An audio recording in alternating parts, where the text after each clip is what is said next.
Hello everyone, कैसे हैं आप? वेलकम है आपका जॉब मास्टर में। आज के सेशन में हम करेंगे मॉडर्न हिस्ट्री का एक last topic, society and economy. मतलब मॉडर्न के टाइम पे जो इकोनॉमी थी या अर्थव्यवस्था थी, सोसाइटी मतलब समाज, वो किस तरीके का था, कैसा था। ठीक है, जिन्होंने तो मेरे सेशन देखे हैं उन्हें पता है कि मॉडर्न हिस्ट्री जो है उसके 4-5 पार्ट्स है और ये जो पार्ट है ये लास्ट रहेगा। जिन्होंने वो नहीं देखे पहले वो जाके वो देख लें कि उसमें क्या था क्या नहीं। ये बहुत ही इंपॉर्टेंट टॉपिक है। इसमें पेपर में इस टॉपिक के रिलेटेड बहुत सारे क्वेश्चन जो है वो आपको पूछे जाते हैं। तो आज का जो हमारा टॉपिक रहेगा वो रहेगा इकोनॉमी एंड सोसाइटी, मतलब अर्थव्यवस्था एंड समाज। कि उस टाइम पे अर्थव्यवस्था कैसी थी या जो हमारा समाज है क्या वो ऐसा है जैसा आज है या इससे डिफरेंट है, क्या था उस टाइम पे, ये हम समझेंगे। सबसे पहले हमारा फर्स्ट टॉपिक है इकोनॉमी। इकोनॉमी मतलब अर्थव्यवस्था। अब उस टाइम पे हमारी इकोनॉमी या हमारी अर्थव्यवस्था कैसी थी? ठीक है, इकोनॉमी कैसी थी? सबसे पहले है टैक्स फ्रॉम पेजेंट, मतलब उस टाइम पे भी टैक्स लिया जाता था। अब टैक्स कैसे लिया जाता था? टैक्स दो तरीके से लिया जाता था। किसी से 1/4 हिस्सा लिया जाता था और किसी से 1/6 हिस्सा लिया जाता था ऑफ द प्रोड्यूस। मतलब किसी से उन्होंने कहा कि टैक्स लिया जाता था, उस टाइम पे भी टैक्स देते थे लोग, बट किसी से 4th हिस्सा लिया जाता था और किसी से उसका 6वां हिस्सा लिया जाता था। सेकंड है सीतू बंदा। सीतू बंदा क्या है? Irrigation facility. इरिगेशन फैसिलिटीज क्या होती हैं? आज के टाइम पे तो हर एक बच्चे को या हर एक को पता है कि इरिगेशन फैसिलिटी क्या होती है। जब आप खेती बाड़ी करते हो तो उसमें जो आप पानी देते हो वो डिफरेंट डिफरेंट मेथड से देते हो, उसे हम क्या बोलते हैं? Irrigation facility. तो उस टाइम पे भी इरिगेशन फैसिलिटी होती थी। क्लियर? उस टाइम पे भी क्या थी? इरिगेशन फैसिलिटी थी, मतलब प्रॉपरली इरिगेशन मतलब की फैसिलिटी लोगों को दी जाती थी। Water tax. अब वाटर टैक्स में देखो, इरिगेशन फैसिलिटी दी जा रही है, अब पानी उनको प्रॉपर तरीके से दिया जा रहा है, तो सरकार अब क्या करेगी? उस पे भी टैक्स लेगी। तो उस टाइम पे भी वाटर पे क्या लगता था? टैक्स लगता था लोगों से, वाटर पे भी टैक्स लिया जाता था। इतना क्लियर है आपको? नेक्स्ट करेंगे टोल्स ऑन कॉमोडेट कलेक्टेड और टोल गेट। ये तुम्हें टोल भी पता है कि जब हम एक जगह से दूसरी जगह जाते हैं तो हम टोल वगैरह देते हैं ना, तो उस टाइम पे भी ये सिस्टम होता था। उस टाइम पे भी जो लोग थे वो टोल्स देते थे, टोल टैक्स देते थे। माइनिंग मतलब खुदाई, फॉरेस्ट मतलब जंगल, salt sale of liquid, salt मतलब सॉल्ट नमक, sale of liquid, manufacturing of arms were under state. ये सारी की सारी जो चीजें थी ये स्टेट के अंडर थी। कौन कौन सी? खुदाई करवाना, जंगल हो गए, नमक हो गया। नमक तो हर एक इंसान को पता है कि नमक जो है वो कहाँ से बनता है? नमक समुद्र के खारे पानी से बनाया जाता है। तो ये जो नमक की प्रोसेस हो गई या खुदाई वगैरह हो गई या ये जो तुम्हारे जंगल हो गए या लिक्विड की सेल हो गई या फिर आर्म्स को मैन्युफैक्चर मतलब बनाना, ये सारे किसके अंडर थे? ये सारे स्टेट के अंडर थे। क्लियर? फिर mine relief measure were used. फिर माइन रिलीफ का मतलब क्या होता है? आई थिंक मैं ये आपको पहले भी बता चुकी हूँ, बट फिर से आपको मैं बता देती हूँ कि फिर माइन रिलीफ क्या होता है। भाई देखो, किसान जब खेती करते हैं तो सूखा पड़ने से जब उनकी फसल खराब हो जाती है तो उस टाइम पे जो स्टेट द्वारा उनकी की गई मदद है वो क्या कहलाएगी? Famine relief. क्या बोला मैंने? फेमाइन रिलीफ क्या होता है कि जब किसी किसान की फसल जो है वो सूखे से बर्बाद हो जाती है या एवरीथिंग को कई कंडीशंस होती है जिसकी वजह से उसकी जो फसल है वो क्या हो रही है? खराब हो रही है, और सरकार स्टेट क्या करती है? फिर किसान को उसकी जितनी भी भरपाई है वो देती है, उसकी मदद करती है। उसी को ही हम क्या बोलते हैं? Famine relief. स्टेट क्या करेगी? उसकी मदद करेगी। इतना क्लियर? पोर्ट्स क्या होते हैं? पोर्ट्स होते हैं आपके बंदरगाह, मतलब उस टाइम पे भी बंदरगाह थे। भरोच जिसको आप भोकौच के नाम से जानते हो, सुपारा जो कि वेस्ट में है, तमिलरिपिती ईस्ट में। ये सारे बंदरगाह हैं, इंपॉर्टेंट है। मतलब कि ये सारे तुम्हारे बंदरगाह, भरोच जिसको भोकौच, सुपारा वेस्ट, तामिलपति तुम्हारे ईस्ट में। एक बार फिर से रिपीट करती हूँ, यहाँ पे मैंने क्या कहा कि उस टाइम पे भी टैक्स लगता था, किसी से 4th हिस्सा लिया जाता था, किसी से 6th हिस्सा लिया जाता था। जो इरिगेशन फैसिलिटी थी उसको शीत बंधु के नाम से जानते थे और वाटर पे भी टैक्स लगता था। टूल टैक्स होते थे, माइनिंग हो गई, फॉरेस्ट हो गया, तुम्हारे ये जो सॉल्ट हो गया, लिक्वर की सेल हो गई, या फिर आर्म्स की मैन्युफैक्चरिंग हो गई, ये सारे किसके अंडर थे? ये सारे स्टेट के अंडर थे। और अगर किसी भी किसान का नुकसान हो जाता है, उसकी भरपाई कौन करेगा? उसकी भरपाई स्टेट करेगी, जिसको फेमाइन रिलीफ कहा जाता था, उसकी मदद की जाती थी। नेक्स्ट है पोर्ट्स, मतलब आपके बंदरगाह, बंदरगाह भी थे, भरूच भुकौच में, सुपारा आपके वेस्ट में, एंड ताम्रपति आपके ईस्ट में। इतना क्लियर? यहां तक अगर किसी को डाउट हो तो प्लीज कमेंट सेक्शन में आप पूछ सकते हैं। नेक्स्ट करेंगे आगे। Revenue was that main subject of अर्थशास्त्र। भाई देखो, अर्थशास्त्र की आपने बुक पढ़ी है ना? अर्थशास्त्र किसके द्वारा लिखी गई है? अर्थशास्त्र चाणक्य के द्वारा लिखी गई है। और आपको ये भी पता है कि उसने टोटल कितनी बुक्स लिखी थी? उन्होंने 15 बुक्स लिखी थी। It describe revenue at great land, जिसमें उन्हें अच्छे से बताया गया कि जो रिवेन्यू है वो ग्रेट लैंड पे लिया जाता था। अब रिवेन्यू के सोर्सेस क्या होंगे? अब रिवेन्यू जो है उसके सोर्सेस कहाँ है? रिवेन्यू कहाँ से उन्हें मिल रहा है? तो सबसे पहले जो उन्हें सोर्सेस है रिवेन्यू के, वो कौन कौन से हैं? इनकम ऑफ माइंस, माइंस मतलब खुदाई वगैरह जो करवाते हैं ना, जितने भी कोयला हो गया, पेट्रोलियम हो गया, जितनी भी तुम्हारे मेटल्स होंगे, इनकी जो खुदाई करवाएंगे उनसे मिलने वाला पैसा। दूसरा जंगल, जंगलों से भी उन्हें पैसा मिलता था। पैस्चर लैंड से भी उन्हें पैसा मिलता था। ट्रेड मतलब व्यापार से भी उनको पैसा मिलता था। ठीक है। फॉरेस्ट, अगेन फॉरेस्ट रिपीट हो गया। तो ये सारी चीजें थी रिवेन्यू का सोर्स, जो रिवेन्यू के सोर्स को क्या करती थी? इंक्रीज करती थी, ज्यादा करती थी। Income from the king on land, अच्छा राजा के पास एक अपनी जमीन होती थी, उससे जो उसे इनकम मिलती थी ना, उसे हम कहते हैं सीता। उसे हम क्या बोलते हैं? सीता। क्या कहा मैंने? कि राजा के पास एक जमीन थी, राजा के पास भी खुद की जमीन होती थी, और उससे आने वाले इनकम को हम क्या बोलते हैं? सीता। इतना क्लियर? नेक्स्ट है Brahmin, children and handicap people were exempted from paying the tax. जो ब्राह्मण लोग होंगे, जो बच्चे होंगे छोटे से, जो हैंडीकैप पीपल होंगे, जिनको कुछ ना कुछ प्रॉब्लम होगी, है ना, तो इन जैसे बच्चों से या ब्राह्मणों से या क्या तुम्हारे हैंडीकैप जितने भी लोग हैं, इनसे टैक्स नहीं लिया जाता था।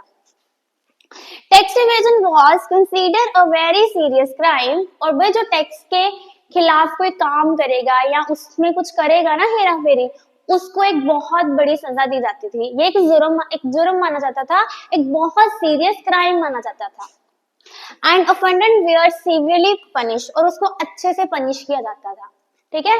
जो टैक्स के साथ हेराफेरी करेगा या उससे कुछ रिलेटेड प्रॉब्लम क्रिएट करेगा, उसको बहुत बड़ा जुर्म माना जाता था, बहुत बड़ा क्राइम माना जाता था, और उसको सीवियरली पनिश किया जाता था। क्लियर? यहाँ पे मैंने आपको क्या कहा कि रिवेन्यू जो था अर्थशास्त्र में बताया गया कि एक मतलब कि रिवेन्यू को बताया गया। अब रिवेन्यू का सोर्स कहाँ से है? खुदाई, फॉरेस्ट, ट्रेड, ये सारे रिवेन्यू के सोर्स को इंक्रीज करते हैं। जो राजा के पास खुद की जमीन होगी और उससे जो आने वाला पैसा होगा, उसको सिक्का कहा जाता है। ब्राह्मण, चिल्ड्रन, हैंडीकैप पीपल, इनसे टैक्स नहीं लिया जाता था। नेक्स्ट है tax evasion was considered a very serious crime. जो टैक्स से रिलेटेड कोई भी प्रॉब्लम क्रिएट करेगा या उससे हेराफेरी करेगा, तो ये सीरियस क्राइम माना जाता था और उसको बहुत बड़ी पनिशमेंट दी जाती थी। क्लियर इतना?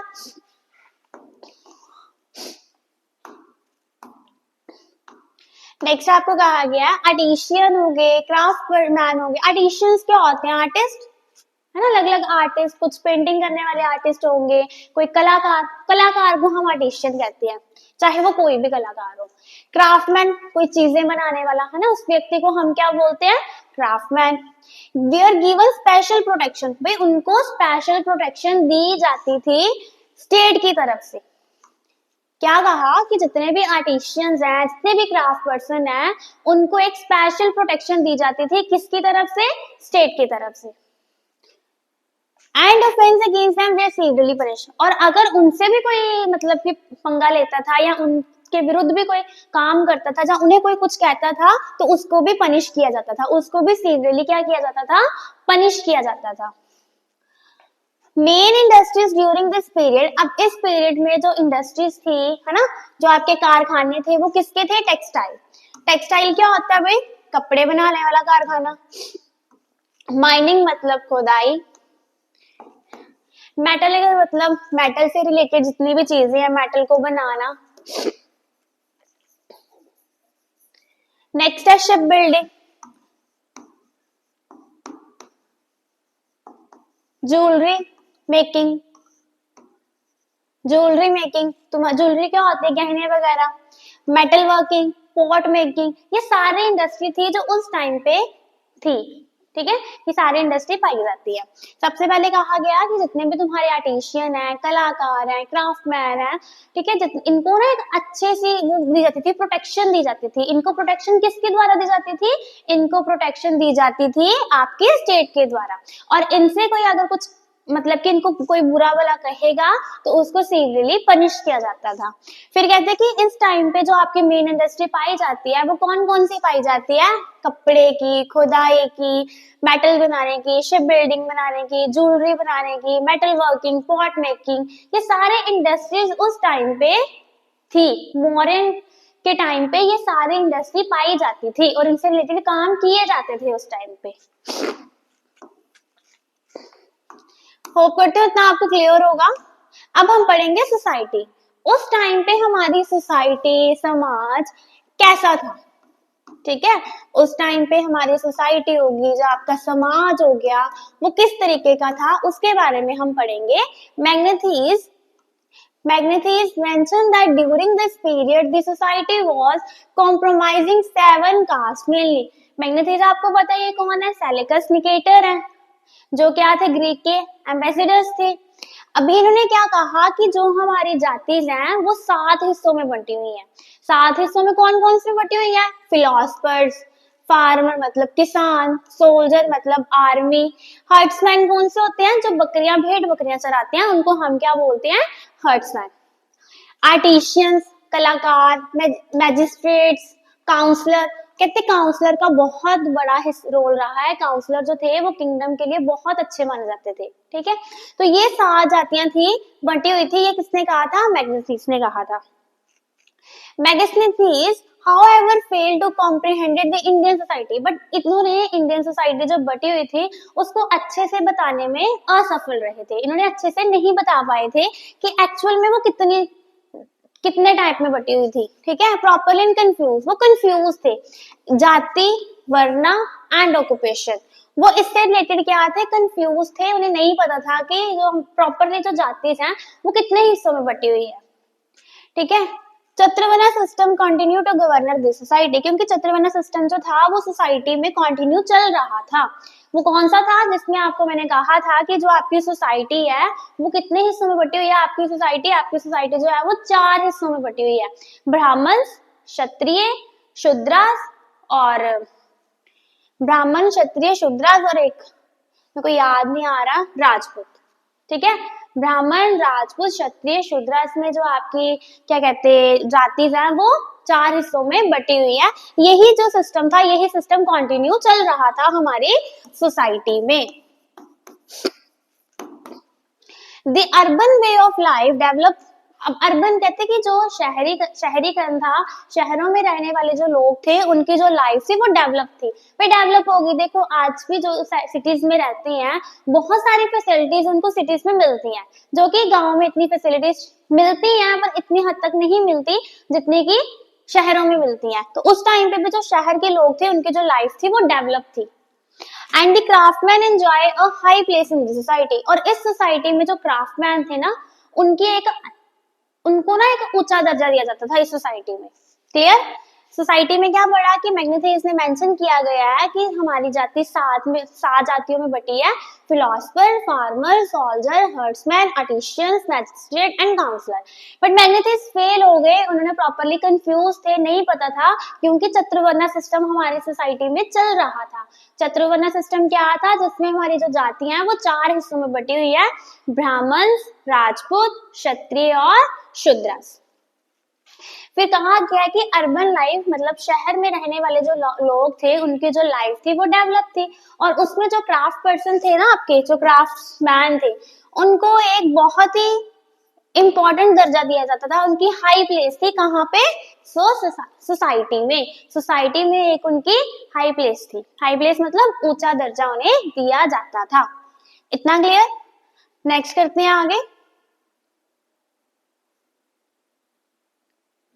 Teaching continue to be main job of the Brahmins. भाई उस टाइम पे जो टीचिंग करते थे वो कौन करते थे, ब्राह्मण्स करते थे। चाणक्य भी टीचर थे किसके, चंद्रगुप्त के, और वो भी क्या थे, ब्राह्मण परिवार से बिलोंग करते थे। कहने का मतलब ये है कि उस टाइम पे जो टीचर थे वो कौन थे, ब्राह्मण, ब्राह्मण्स ही टीचिंग करते थे।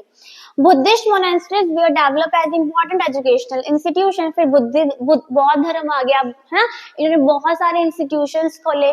कहाँ पे इनके मेन मेन इंस्टीट्यूशन, तक्षशिला में, उज्जैन में, वाराणसी में, ये सारे इनके फेमस एजुकेशनल सेंटर है। ये इंपॉर्टेंट है कि बौद्ध धर्म के जो मेन एजुकेशनल सिस्टम है वो कहाँ पे है, तक्षशिला, उज्जैन और वाराणसी, ये इनके फेमस एजुकेशनल सेंटर्स है।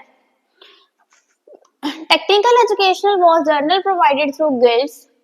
अब इन्हें जो एजुकेशन प्रोवाइड की जाती थी, गिल्ड्स का मतलब क्या होता है, ग्रुप्स में, ठीक है, इनको ग्रुप्स में जो एजुकेशन थी वो प्रोवाइड की जाती थी। फॉर एग्जांपल अगर मान लो कि किसी ने कपड़े का कारखाना है, वहां कपड़े का काम करना है, तो जितने भी कपड़े से रिलेटेड वर्कर्स होंगे उनका एक ग्रुप बनाया जाता था और उनको अच्छे से बताया जाता था, भाई कपड़े को पहले ऐसे करना है, वैसे करना है, मतलब एक ग्रुपिंग में काम होता था, ठीक है। ग्रुप में इनको क्या दी जाती थी, एजुकेशन प्रोवाइड की जाती थी।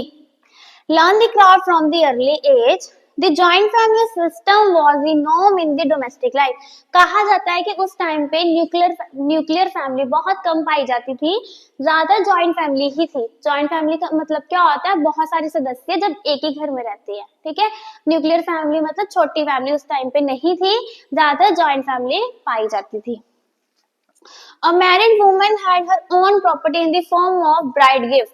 जब एक वुमन का तब शादी होती थी तो उसको दहेज दिया जाता था, जिसको क्या कहा जाता है, स्त्रीधन, जिसको क्या कहा जाता है, स्त्रीधन। और वो जो उसको दिया जाता था वो वुमेन्स की खुद की प्रॉपर्टी होती थी, वो वुमेन्स की खुद की क्या होती थी, प्रॉपर्टी होती थी। नेक्स्ट है दी विडो। विडो मतलब विधवा, जिसके हस्बैंड की क्या हो जाती है, डेथ हो जाती है, उसे हम क्या बोलते हैं, window. Window had given respect in the society. कहते हैं कि उस सोसाइटी में जो विधवा औरत थी उसका एक बहुत ही महत्वपूर्ण रोल था, ठीक है। उसको बहुत ही रिस्पेक्ट दी जाती थी, उसके साथ बुरा व्यवहार नहीं किया जाता था, एक उसको रिस्पेक्ट दी जाती थी सोसाइटी में। किसको, विडो वुमेन को। जो विधवा वुमेन थी उसको सोसाइटी में बहुत ही क्या दी जाती थी, रिस्पेक्ट दी जाती थी।